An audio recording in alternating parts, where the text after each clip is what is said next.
Considéré comme un divertissement populaire à ses débuts, le cinéma obtient ses lettres de noblesse au fil des années.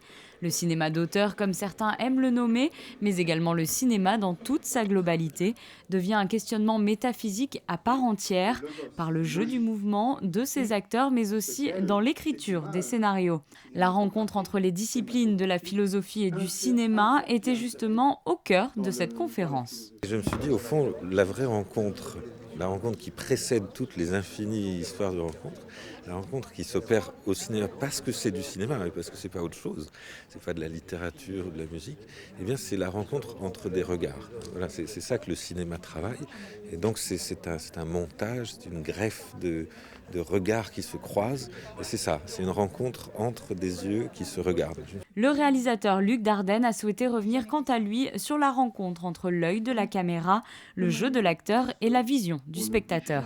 Les personnages que nous filmons, les personnages principaux, échappent au spectateur. Comme dans la vie, vous ne connaissez jamais personne, cette personne vous échappe.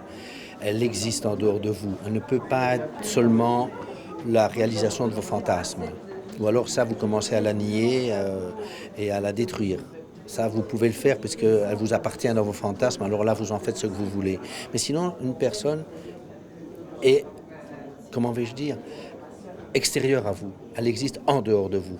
Et c'est ça que nous essayons de filmer avec nos personnages de cinéma, qui sont des personnages où le spectateur est en position de fantasmer et de s'approprier le personnage. Mais oui, bien sûr, il se l'approprie.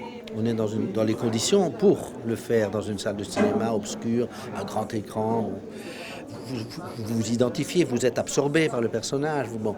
Mais à un moment donné, on essaie dans nos films que le spectateur et le personnage soient écartés l'un de l'autre et que le spectateur se dise mais pourquoi elle fait ça, qui c'est, mais c'est moi, je l'aimais bien, mais voilà, elle fait quelque chose que j'aime pas, pourquoi, et je la juge, et puis je dis non, je devais pas la juger parce qu'en fait, et voilà, et donc il y a tout un travail, je dirais, moral qui se fait pendant le film. Le cinéma peut alors servir de porte-parole aux penseurs comme une mise en jeu de la conception de l'être, du mouvement et de la réalité.